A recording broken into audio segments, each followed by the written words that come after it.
કેમ છો બાળકો? મજામાં ને? તો સ્વાગત છે તમારું આપણી ચેનલ સ્માર્ટ વિદ્યા મંદિરમાં. તો આજે આપણે શું શીખવાનું છે? આજે આપણે આપણા દેશના તિરંગા વિશે શીખવાનું છે. આજે આપણા દેશનો રાષ્ટ્રધ્વજ. જો બાળકો, કેવો સરસ રાષ્ટ્રધ્વજ ફરકે છે ને.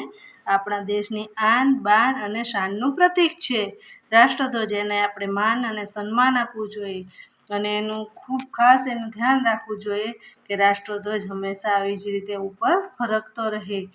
જો તમારા જેવા નાના નાના બાળકો કેવા રાષ્ટ્રધ્વજને સલામી આપી રહ્યા છે. શિક્ષકો અને પ્રિન્સિપાલ ને બધા પણ સલામી આપી રહ્યા છે. તો આપણો આ દેશનો રાષ્ટ્રધ્વજ છે. રાષ્ટ્રધ્વજમાં કેટલા રંગ છે? 3 રંગ છે.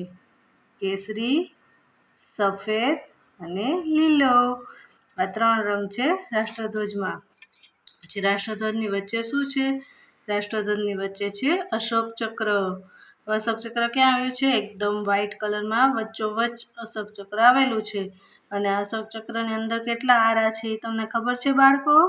આ અશોક ચક્રની અંદર 24 આરા હોય છે. આ 24 આરા ઝીણા ઝીણા જે દેખાય છે ને, તમે ગણશો એટલે એ 24 હશે. તો આપણા દેશનો રાષ્ટ્રધ્વજ છે. અને એને શું બીજું નામ શું કહેવામાં આવે છે? એને તિરંગો પણ કહેવામાં આવે છે. તિરંગો કેવી રીતે? કેમ કે એમાં 3 રંગ હોય છે એટલે એને તિરંગો કહેવામાં આવે છે. અને આપણા દેશમાં જ્યારે પણ કાંઈ પણ સારા ફેસ્ટિવલ હોય કે જ્યારે દેશમાં રાષ્ટ્રીય તહેવારો હોય, જેમ કે પ્રજાસત્તાક દિવસ, સ્વાતંત્ર્ય દિવસ, ત્યારે આ રાષ્ટ્રધ્વજને સરકારી સ્કૂલ, સરકારી કચેરીઓમાં અને કોલેજોમાં ફરકાવવામાં આવે છે. તો આપણે પણ 15મી ઓગસ્ટ અને 26મી જાન્યુઆરીએ સ્કૂલમાં રાષ્ટ્રધ્વજ ફરકાવીએ છીએ ને.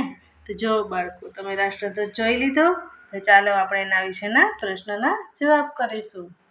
તો જો, પહેલો પ્રશ્ન છે, તિરંગામાં સૌથી ઉપર કયો રંગ દેખાય છે? ચાલો બાળકો, હવે તમે તિરંગો તો જોઈ લીધો તો આ 3 ઓપ્શનમાંથી તમારે જવાબ આપવાનો છે કે સૌથી ઉપર કયો રંગ દેખાય છે.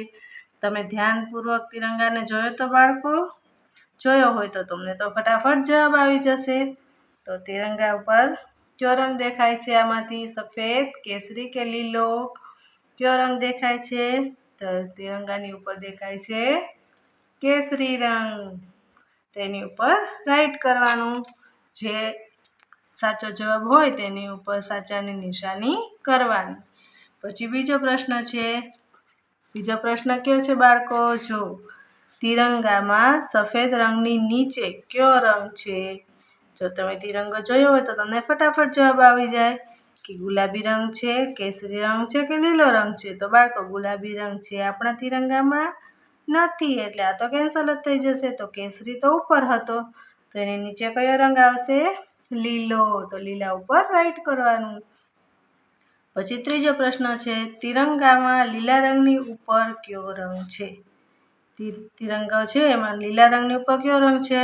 સફેદ, કેસરી કે પીળો? તો કેસરી તો સૌથી ઉપર છે ને લીલો સૌથી નીચે છે. તો નીચેથી ઉપર વચ્ચેનો કયો રંગ છે? સફેદ. તો તિરંગાની ઉપર આવશે સફેદ રંગ. પછી ચોથો પ્રશ્ન છે, તિરંગામાં અશોક ચક્ર ક્યાં છે? આપણા તિરંગામાં અશોક ચક્ર ક્યાં છે? એક ખૂણામાં, વચ્ચે કે એક બાજુ પર? તો તિરંગામાં અશોક ચક્ર ક્યાં છે? એકદમ વચ્ચે. જો છે ને વચ્ચોવચ. જો આ રહ્યો આપણો તિરંગો અને એકદમ વચ્ચે છે અશોક ચક્ર. તો બાળકો, તમને હવે તિરંગા વિશેના પ્રશ્નના જવાબ આવડી ગયા ને? તો તમને પણ જ્યારે પણ હવે કોઈ પણ પ્રશ્ન પૂછશે તિરંગા વિશે તો તમે ફટાફટ જવાબ આપી દેશો નહીં? તો ચાલો, આજે આપણે શીખ્યા રાષ્ટ્રધ્વજ વિશે. તો હવે તમે પણ જ્યાં પણ ક્યારે રાષ્ટ્રધ્વજને જોવો તો એને એકદમ સલામી આપવાનું, એનું માન જાળવવાનું અને એને ઊંચો રાખવાનો. ક્યાંય આપણા પગમાં આવે કે નીચે પડ્યો હોય એવી રીતે રાખવાનો નહીં અને તિરંગાનું માન જાળવવાનું. તો બાળકો, તમને પણ દેશભક્તિ અને દેશપ્રેમને વાલો છે ને દેશ તમને, તો પછી આપણા દેશની આપણે આ રાષ્ટ્રધ્વજના તિરંગાને પણ આપણે રક્ષા કરીશું. જય હિન્દ, જય ભારત. આવજો.